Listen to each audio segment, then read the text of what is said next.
ਸਤਿਕਾਰਯੋਗ ਪਰਮਜੋਤ ਜੀ ਅਤੇ ਸਾਰੇ ਦੋਸਤਾਂ ਨੂੰ ਪਿਆਰ ਭਰੀ ਸਤਿ ਸ੍ਰੀ ਅਕਾਲ।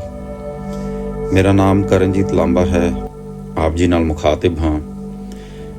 ਅੱਜ ਦੀ ਗੱਲ ਦਾ ਜੋ ਵਿਸ਼ਾ ਹੈ ਇਹ ਬਹੁਤ ਹੀ ਵਿਚਾਰ ਕਰਨ ਯੋਗ ਅਤੇ ਅੱਜ ਦੇ ਸਮੇਂ ਮੁਤਾਬਕ ਬਹੁਤ ਹੀ ਢੁਕਵਾਂ ਅਤੇ ਮਹੱਤਵ ਰੱਖਦਾ ਹੈ।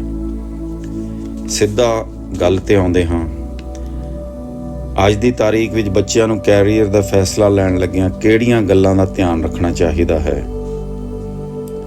ਦੋਸਤੋ, ਮੇਰੀਆਂ ਗੱਲਾਂ ਵਿੱਚ ਕੁਝ ਫਲਸਫੇ ਹੋ ਸਕਦੇ ਹਨ, ਪਰ ਜ਼ਿੰਦਗੀ ਦੀ ਬੈਲੈਂਸ ਸ਼ੀਟ ਤੇ ਖੁਸ਼ੀ ਗਮੀ ਦੇ ਵਾਧੇ ਘਾਟੇ ਦਾ ਹਿਸਾਬ ਕਰੋਗੇ ਤਾਂ ਜ਼ਿੰਦਗੀ ਜੀਣ ਅਤੇ ਜ਼ਿੰਦਗੀ ਘਸੀਟਣ ਦਾ ਫਰਕ ਜ਼ਰੂਰ ਮਹਿਸੂਸ ਹੋਵੇਗਾ। ਦੋਸਤੋ, ਮੇਰੇ ਕੋਲ ਕਈ ਵਾਰੀ ਇਸ ਵਿਸ਼ੇ ਬਾਰੇ ਪੁੱਛਿਆ ਜਾਂਦਾ ਹੈ। ਕਈ ਸਾਰੀਆਂ ਐਗਜ਼ਾਮਪਲਸ ਹਨ ਜੋ ਦੁਨੀਆ ਦੇ ਵੱਖ-ਵੱਖ ਕੋਨਿਆਂ ਤੇ ਲੋਕਾਂ ਨਾਲ ਗੱਲਬਾਤ ਕਰਨ ਲੱਗਿਆਂ ਡਾਇਰੀ ਦੇ ਪੰਨਿਆਂ ਤੇ ਆ ਕੇ ਬੈਠ ਗਈਆਂ। ਆਪ ਜੀ ਨਾਲ ਕੁਝ ਸਾਂਝੀਆਂ ਕਰਾਂਗਾ। ਪਹਿਲਾਂ ਤਾਂ ਬੱਚੇ ਦਾ ਕੈਰੀਅਰ ਭਾਰਤ ਵਿੱਚ 17, 18 ਜਾਂ 16 ਸਾਲ ਤੋਂ ਸ਼ੁਰੂ ਹੁੰਦਾ ਹੈ। ਤਕਰੀਬਨ +2 ਦੀ ਪੜ੍ਹਾਈ ਤੋਂ ਬਾਅਦ ਮਾਂ-ਪਿਓ 2 ਮਹੀਨੇ ਪਹਿਲਾਂ ਸੋਚਣਾ ਸ਼ੁਰੂ ਕਰਦੇ ਨੇ ਕਿ ਕਿੱਧਰਲੇ ਪਾਸੇ ਬੱਚੇ ਨੂੰ ਤੋਰਨਾ ਹੈ। ਅੰਦਰਲੀ ਤੈਅ ਜਿਹੜੀ ਹੈ ਉਹ ਇਮੋਸ਼ਨ ਬੇਸਡ ਹੁੰਦੀ ਹੈ। ਜਵਾਬ ਵੀ ਤੈਅ ਕੀਤਾ ਹੁੰਦਾ ਹੈ, ਪਰ ਉਹਦੀ ਤਸਦੀਕ ਅਸੀਂ ਲੱਭਦੇ ਹਾਂ ਸਮਾਜ ਤੋਂ। ਫੇਰ ਦਿਮਾਗ ਦੇ ਵਿੱਚ ਆ ਜਾਂਦਾ ਹੈ ਕਿੱਧਰਲੇ ਪਾਸੇ ਤੋਰਨਾ। ਦੋਸਤੋ, ਸੋਚ ਤਾਂ ਇਹੀ ਤੈਅ ਕੀਤੀ ਹੁੰਦੀ ਹੈ ਸਾਡਾ ਬੱਚਾ ਬਸ ਜ਼ਿੰਦਗੀ ਵਿੱਚ ਸੈੱਟ ਹੋ ਜਾਵੇ, ਚੌਖਾ ਧਨ ਦੌਲਤ ਕਮਾਵੇ। ਇਸ ਤੋਂ ਅੱਗੇ ਸੋਚ ਬੰਦ। ਬਿਲਕੁਲ ਅੰਨੀ ਗੈਰ ਜ਼ਿੰਮੇਦਾਰਾਨਾ ਸੋਚ ਲੈ ਕੇ ਆਪਣੀ ਜ਼ਿੰਮੇਦਾਰੀ ਨੂੰ ਜਲਦੀ ਤੋਂ ਜਲਦੀ ਗਲੋਂ ਲਾਉਣ ਦੀ ਪਈ ਹੁੰਦੀ ਹੈ। ਅੱਜ ਕੱਲ੍ਹ ਇਸ ਦੀ ਸਿੱਧੀ ਉਦਾਹਰਣ ਜਿੰਨੇ ਬੱਚੇ ਅਸੀਂ ਕੈਨੇਡਾ ਨੂੰ ਤੋਰੇ ਨੇ ਜਾਂ ਬਾਹਰਲੇ ਮੁਲਕਾਂ ਨੂੰ ਤੋਰੇ ਨੇ ਜਾਂ ਜਾ ਰਹੇ ਨੇ, ਉਹ ਹੈ ਤਕਰੀਬਨ 15 ਲੱਖ ਜਾਂ 20 ਲੱਖ ਜੋ ਵੀ ਖਰਚਾ ਹੈ ਕਰਕੇ 4-5 ਸਾਲਾਂ 'ਚ ਅਸੀਂ ਵਿਹਲੇ ਹੋ ਜਾਣਾ ਚਾਹੁੰਦੇ ਹਾਂ। ਚਾਹੇ ਕਰਜ਼ਾ ਲਈਏ, ਚਾਹੇ ਕੁਛ ਚੀਜ਼ ਗਿਰਵੀ ਰੱਖੀਏ, ਚਾਹੇ ਬੈਂਕ ਤੋਂ ਲੋਨ ਲਈਏ, ਵਾਟਐਵਰ। ਬੱਚੇ ਨੂੰ ਫਟਾਫਟ ਜਹਾਜ਼ ਚੜ੍ਹਾ ਦਿੰਦੇ ਹਾਂ, ਵਿਹਲੇ ਹੋ। ਦਿੱਲੀ ਦੀ ਗੱਲ ਸੁਣਾਉਣਾ। ਕੁਝ ਸਾਲ ਪਹਿਲਾਂ ਇਸੇ ਵਿਸ਼ੇ 'ਤੇ ਗੱਲਬਾਤ ਚੱਲ ਰਹੀ ਸੀ ਤੇ ਮੈਨੂੰ ਕਿਹਾ ਗਿਆ, ਬਸ ਜੀ ਬੱਚਾ ਚੋਖੇ ਪੈਸੇ ਕਮਾਉਣ ਵਾਲਾ ਬਣ ਜਾਵੇ। ਕੈਰੀਅਰ ਦੀ ਪਰਿਭਾਸ਼ਾ ਇੰਨੀ ਕੁ ਪੋਲਿਊਟਿਡ ਹੋ ਗਈ ਹੈ। ਇੱਕੋ ਹੀ ਟੀਚਾ ਹੈ, ਪੈਸੇ ਕਮਾਵੇ, ਭਾਵੇਂ ਜ਼ਿੰਦਗੀ ਗਵਾਵੇ ਪਰ ਪੈਸੇ ਕਮਾਵੇ। ਹੁਣ ਜਦੋਂ ਇਹੋ ਜਿਹਾ ਮਾਹੌਲ ਬਣ ਜਾਂਦਾ ਹੈ ਤਾਂ ਕੀ ਅਸੀਂ ਜ਼ਿੰਦਗੀ ਦਾ ਰਸ ਲੈਂਦੇ ਹਾਂ ਜਾਂ ਜ਼ਿੰਦਗੀ ਦਾ ਨਿਚੋੜ ਸਮੇਂ ਤੋਂ ਪਹਿਲਾਂ ਹੀ ਕੱਢ ਦਿੰਦੇ ਹਾਂ ਔਰ ਸਾਨੂੰ ਪਤਾ ਹੀ ਨਹੀਂ ਹੁੰਦਾ ਕਿ ਅਸੀਂ ਭੋਜਨ ਖਾਣ ਵਾਲੇ ਕੀੜੇ ਬਣ ਕੇ, ਰਾਤ ਨੂੰ ਸੌਣ ਵਾਲੇ ਜੰਤੂ ਬਣ ਕੇ, ਸਵੇਰੇ ਉੱਠ ਕੇ ਫੇਰ ਦੌੜ ਧੁੱਪ 'ਚ, ਕਿਉਂਕਿ ਟੀਚਾ ਪੈਸੇ ਕਮਾਵੇ। ਚਲੋ ਦੋਸਤੋ, ਜੇ ਆਪਣੀ ਜਾਂ ਬੱਚਿਆਂ ਦੀ ਜ਼ਿੰਦਗੀ ਆਪਣੇ ਆਂਢ ਗੁਆਂਢ ਦੀਆਂ ਕਾਰਾਂ, ਕੋਠੀਆਂ, ਕੱਪੜੇ, ਗਹਿਣੇ, ਵਿਆਹ ਸ਼ਾਦੀਆਂ ਦੇਖ ਕੇ ਤੈਅ ਕਰਨੀ ਹੈ ਤਾਂ ਬਹੁਤ ਹੀ ਖਤਰਨਾਕ ਦੌੜ ਦੇ ਵਿੱਚ ਆਪ ਵੀ ਪਏ ਹੋਏ ਹਾਂ ਅਤੇ ਬੱਚੇ ਨੂੰ ਵੀ ਪਾ ਰਹੇ ਹਾਂ ਔਰ ਅਗਲੀ ਪੀੜ੍ਹੀ ਨੂੰ ਜ਼ਿੰਦਗੀ ਘਸੀਟਣ ਲਈ ਮਜਬੂਰ ਕਰ ਰਹੇ ਹਾਂ। ਸਭ ਤੋਂ ਪਹਿਲਾਂ ਕੈਰੀਅਰ ਤੈਅ ਕਰਨ ਤੋਂ ਪਹਿਲਾਂ ਸਾਨੂੰ ਇਹ ਜਾਣਨਾ ਪਏਗਾ, ਜਿਹੜੀ ਕਿ ਮਾਂ ਪਿਓ ਜਾਂ ਗਾਰਜੀਅਨ ਆਬਜ਼ਰਵ ਕਰ ਸਕਦਾ, ਦੇਖ ਸਕਦਾ ਬੱਚੇ 'ਚ ਕਿ ਇਹਨੂੰ ਜਨੂਨੀਅਤ ਕਿੱਥੇ ਆਉਂਦੀ, ਇਹਦੇ ਅੰਦਰ ਪਾਗਲਪਨ ਕਿਹੜੀ ਚੀਜ਼ ਨੂੰ ਦੇਖ ਕੇ ਆਉਂਦਾ ਹੈ। ਭੋਜਨ ਦੇਖ ਕੇ ਆਉਂਦਾ ਹੈ, ਸਪੋਰਟਸ ਦੇਖ ਕੇ ਆਉਂਦਾ ਹੈ, ਲਿਖ ਕੇ ਖੁਸ਼ ਹੁੰਦਾ ਹੈ, ਮਸ਼ੀਨਾਂ 'ਚ ਜਾ ਕੇ ਖੁਸ਼ ਹੁੰਦਾ ਹੈ, ਹਵਾ 'ਚ ਦੌੜ ਕੇ ਖੁਸ਼ ਹੋਣਾ ਚਾਹੁੰਦਾ ਹੈ, ਪਾਣੀ 'ਤੇ ਤੁਰ ਕੇ ਖੁਸ਼ ਹੁੰਦਾ ਹੈ। ਕਿੱਧਰਲੇ ਪਾਸੇ ਇਹਦੀਆਂ ਇੰਦਰਲੀਆਂ ਜਿਹੜੀਆਂ ਇੰਸਟਿੰਕਟਸ ਨੇ, ਨਰਵਸ ਸਿਸਟਮ ਹੈ ਜਾਂ ਇਹਦੀ ਸੋਚ ਹੈ, ਉਹ ਚੱਲਦੀ ਹੈ। ਇਹ ਮਾਂ ਪਿਓ ਤੋਂ ਵੱਧ ਕੋਈ ਨਹੀਂ ਜਾਣ ਸਕਦਾ। ਖਾਸ ਕਰ ਮੈਂ ਮਾਵਾਂ ਵੱਲ ਇਸ਼ਾਰਾ ਕਰ ਰਿਹਾ। ਬੱਚੇ ਨੂੰ ਜਿੰਨਾ ਵਧੀਆ ਮਾਂ ਜਾਣਦੀ ਹੈ ਸ਼ਾਇਦ ਹੀ ਕੋਈ ਜਾਣਦਾ ਹੈ। ਤਾਂ ਇਹ ਦੇਖਣਾ ਪਏਗਾ ਕਿ ਬੱਚਾ ਜਨੂਨੀ ਕਦੋਂ ਹੁੰਦਾ, ਜਿੱਥੇ ਉਹਦੀ ਪੈਰ ਦੇ ਨਹੁੰ ਤੋਂ ਲੈ ਕੇ ਸਿਰ ਦੇ ਵਾਲ ਤੱਕ ਪੂਰੀਆਂ ਦੀਆਂ ਪੂਰੀਆਂ ਇੰਦਰੀਆਂ ਕੰਮ ਕਰਨ ਤੋਂ ਬਾਅਦ ਵੀ, ਸੋਚਣ ਤੋਂ ਬਾਅਦ ਵੀ ਥੱਕਦੀਆਂ ਨਹੀਂ, ਤਰੋ-ਤਾਜ਼ਾ ਰਹਿੰਦਾ ਹੈ। ਕਹਿਣ ਤੋਂ ਭਾਵ ਇਹ ਹੈ ਕਿ ਅਸੀਂ ਜੱਜਮੈਂਟ ਲਾਉਣੀ ਹੈ ਕਿ ਬੱਚਾ ਕਿਹੜੇ ਫੀਲਡ 'ਚ ਜਾ ਸਕਦਾ। ਉਸ ਤੋਂ ਬਾਅਦ ਇਹ ਦੇਖਣਾ ਪਏਗਾ ਕਿ ਆਉਣ ਵਾਲੇ 5 7 10 ਸਾਲਾਂ ਬਾਅਦ 5 ਸਾਲ ਬਾਅਦ ਬੱਚਾ ਆ ਜਾਂਦਾ ਵਾਪਸੀ ਮੈਦਾਨ 'ਚ ਜ਼ਿੰਦਗੀ ਦੇ, ਕਿਹੜੀ ਚੀਜ਼ ਦੀ ਜ਼ਰੂਰਤ ਪਏਗੀ। ਕਿ ਫੂਡ ਇੰਡਸਟਰੀ ਹੈ, ਕੰਪਿਊਟਰ ਸਾਇੰਸਿਸ ਹਨ, ਮੈਡੀਕਲ ਸਾਇੰਸਿਸ ਹਨ, ਲੇਕਿਨ ਇਹ ਚੀਜ਼ ਦਾ ਖਿਆਲ ਰੱਖਣਾ ਪਏਗਾ ਕਿ ਬੱਚਾ ਵੀ ਜਨੂੰਨੀ ਹੋਵੇ ਉਹ ਫੀਲਡ 'ਚ ਜਾ ਕੇ। ਖੇਤੀਬਾੜੀ ਹੈ, ਚਾਹੇ ਮੋਚੀਗਿਰੀ ਹੈ, ਪੈਂਚਰ ਲਾਉਣਾ ਹੈ, ਲੇਕਿਨ ਜਿਹੜਾ ਪੈਂਚਰ ਲਾਏਗਾ ਉਹ ਇਹੋ ਜਿਹਾ ਲਾਏਗਾ ਕਿ ਸਾਰੀ ਦੁਨੀਆ ਕਹੇਗੀ ਕਿ ਫਲਾਣੀ ਜਗ੍ਹਾ ਜਾ ਕੇ ਪੈਂਚਰ ਲਵਾਓ। ਮੇਰੇ ਕੋਲ ਬਹੁਤ ਸਾਰੀਆਂ ਐਗਜ਼ਾਮਪਲਸ ਨੇ ਅਕਰੋਸ ਦਾ ਵਰਲਡ ਦੀਆਂ ਜਿੱਥੇ ਮੈਂ ਇਹੋ ਜਿਹੇ ਜਨੂੰਨੀ ਕੰਮ ਕਰਦੇ ਦੇਖੇ ਨੇ, ਔਰ ਨਾਮ ਤੋਂ ਇਲਾਵਾ ਬਹੁਤ ਕੁਛ ਉਹਨਾਂ ਪੱਲੇ ਹੈ। ਪੈਸਾ ਵੀ ਬਹੁਤ ਹੈ, ਇੱਜ਼ਤ ਵੀ ਬਹੁਤ ਹੈ, ਸਿਹਤ ਵੀ ਬਹੁਤ ਅੱਛੀ ਹੈ, ਕਿਉਂਕਿ ਉਹਨਾਂ ਨੇ ਆਪਣੀ ਜ਼ਿੰਦਗੀ ਦੇ ਉੱਤੇ ਕੋਈ ਐਸਾ ਕੰਮ ਨਹੀਂ ਕੀਤਾ ਜਿਹਨੂੰ ਅਸੀਂ ਕਹਾਂਗੇ ਅਤਿਆਚਾਰ। ਵੀ ਬਣਾਇਆ ਤਾਂ ਰੱਬ ਨੇ, ਬਣਾ ਕੇ ਤਾਂ ਭੇਜਿਆ ਸੀ ਮੈਨੂੰ ਲਿਖਾਰੀ, ਬਣ ਗਿਆ ਮੈਂ ਖਿਲਾੜੀ। ਰੱਬ ਨੇ ਕੀ ਬਣਾ ਕੇ ਭੇਜਿਆ ਉਹ ਤਾਂ ਅਸੀਂ ਕਦੇ ਸੋਚਿਆ ਹੀ ਨਹੀਂ। ਜੇ ਰੱਬ ਨੂੰ ਮੰਨਦੇ ਆ ਤਾਂ ਘੱਟੋ ਘੱਟ ਇਹ ਤਾਂ ਸੋਚੋ ਕਿ ਰੱਬ ਨੇ ਮੈਨੂੰ ਕੀ ਬਣਾ ਕੇ ਧਰਤੀ ਤੇ ਭੇਜਿਆ। ਜੇ ਮੈਨੂੰ ਬਣਾ ਕੇ ਬਿਜ਼ਨਸਮੈਨ ਭੇਜਿਆ ਤਾਂ ਮੈਂ ਕੋਈ ਹੋਰ ਕੰਮ ਨਹੀਂ ਕਰ ਸਕਦਾ, ਮੈਂ ਵਪਾਰ ਹੀ ਕਰਾਂਗਾ ਔਰ ਵਧੀਆ ਕਰਾਂਗਾ। ਜੇ ਰੱਬ ਨੇ ਬਣਾ ਕੇ ਮੈਨੂੰ ਮਿਊਜ਼ੀਸ਼ੀਅਨ ਭੇਜਿਆ ਤਾਂ ਉਹਦੇ ਨਾਲ ਵਧੀਆ ਕੰਮ ਮੈਂ ਕੋਈ ਨਹੀਂ ਕਰ ਸਕਦਾ। ਸੋ ਦੋਸਤੋ, ਦੇਖਣਾ ਇਹ ਪਏਗਾ ਕਿ ਸਾਨੂੰ ਰੱਬ ਨੇ ਕੀ ਬਣਾ ਕੇ ਭੇਜਿਆ ਇਸ ਧਰਤੀ ਤੇ। ਹੁਣ ਸਵਾਲ ਇਹ ਆ ਜਾਂਦਾ ਹੈ ਕਿ ਬੱਚੇ ਦੇ ਰਿਜ਼ਲਟ ਕਿਹੜੇ ਫੀਲਡ 'ਚ ਅੱਛੇ ਨਿਕਲ ਸਕਦੇ ਨੇ। ਮੇਰਾ ਤਜਰਬਾ ਇਹ ਕਹਿੰਦਾ ਹੈ ਕਿ ਜੇ ਤੁਸੀਂ ਘਰ ਦੇ ਵਿੱਚ ਜੋ ਕਰ ਰਹੇ ਹੋ ਔਰ ਜੇ ਉਹ ਬੱਚਾ ਉਹਦੇ ਵਿੱਚ ਇੰਟਰਸਟ ਲੈਂਦਾ ਹੈ ਤਾਂ ਅੱਧੀ ਯਾਤਰਾ ਤਾਂ ਪਹਿਲਾਂ ਹੀ ਪੂਰੀ ਹੋ ਗਈ, ਕਿਉਂਕਿ ਜੋ ਮਾਹੌਲ ਘਰ 'ਚ ਤੁਹਾਨੂੰ ਮਿਲਣਾ, ਚਾਹੇ ਉਹ ਡਾਕਟਰ ਦਾ ਬੱਚਾ ਡਾਕਟਰ ਬਣੇ, ਬਿਜ਼ਨਸਮੈਨ ਦਾ ਬਿਜ਼ਨਸਮੈਨ ਬਣੇ, ਮਿਊਜ਼ੀਸ਼ੀਅਨ ਦਾ ਮਿਊਜ਼ੀਸ਼ੀਅਨ ਬਣੇ, ਕੋਈ ਮਾੜੀ ਗੱਲ ਨਹੀਂ ਹੈ।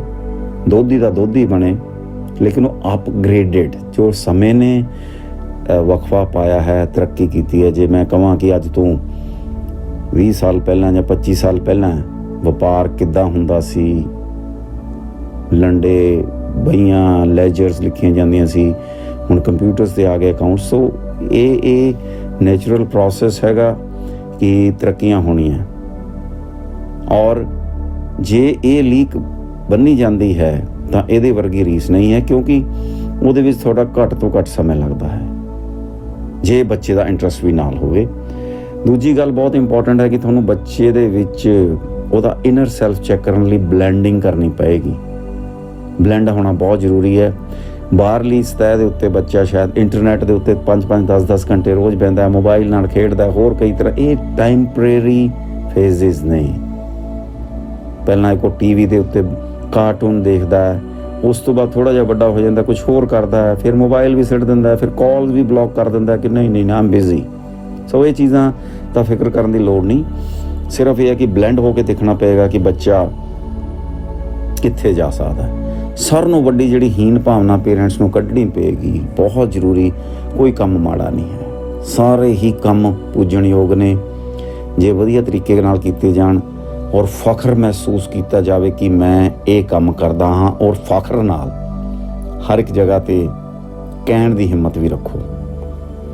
ਇਨਫੀਰੀਅਰਿਟੀ ਕੰਪਲੈਕਸ ਦੇ ਵਿੱਚ ਰਹਾਂਗੇ ਤਾਂ ਰੱਬ ਵੀ ਸਾਨੂੰ ਮਾਫ ਨਹੀਂ ਕਰੇਗਾ, ਕਿਉਂਕਿ ਅਸੀਂ ਦੋ ਚਿੱਤੇ ਤਾਂ ਆਪਣੇ ਆਪ 'ਚ ਹੀ ਹੋਏ ਪਏ ਹਾਂ।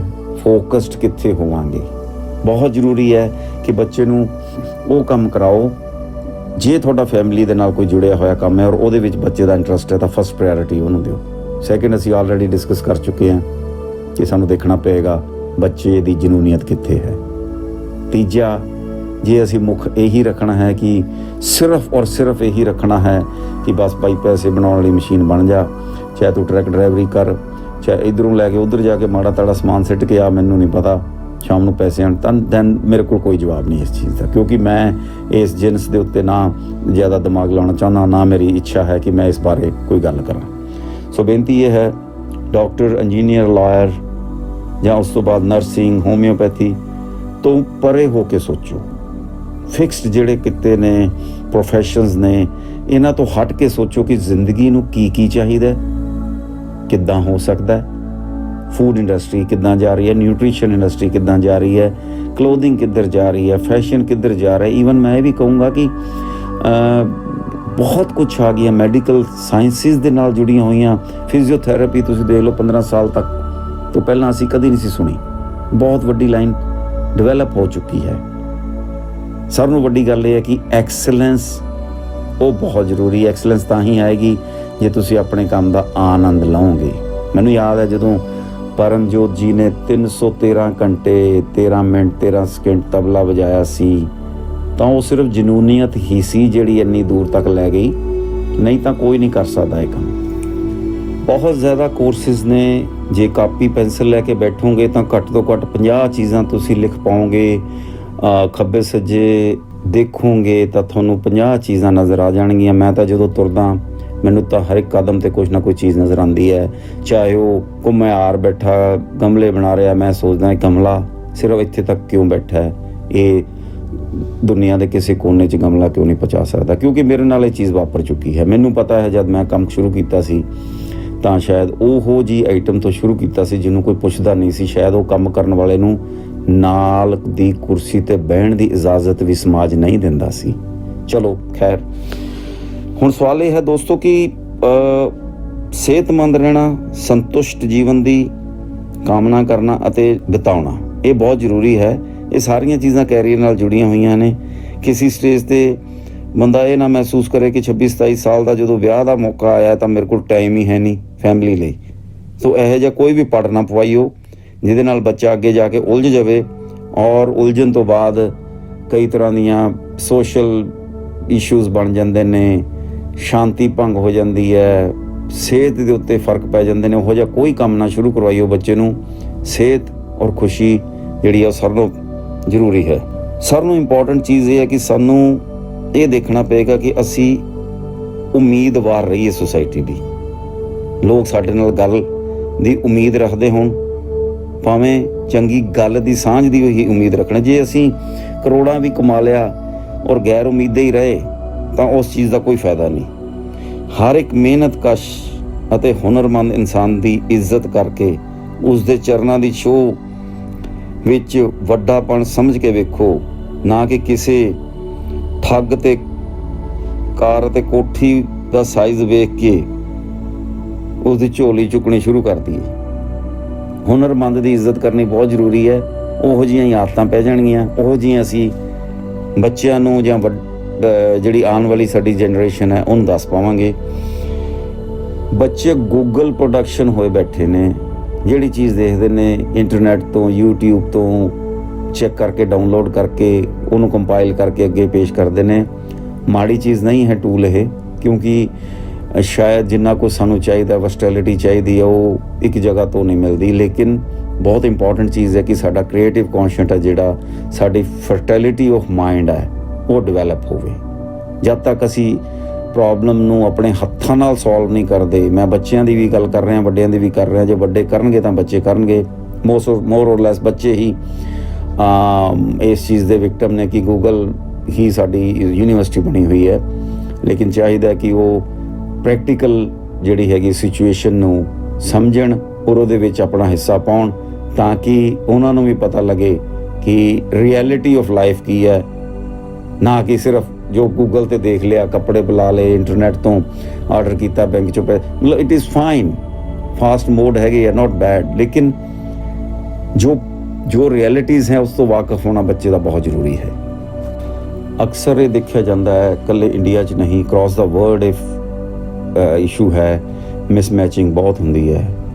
ਕੋਰਸ ਹੋਮਿਓਪੈਥੀ ਦਾ ਕੀਤਾ ਹੈ, ਬੱਚਾ ਕੰਮ ਕਰ ਰਿਹਾ ਹੈ ਲੱਕੜ ਦਾ।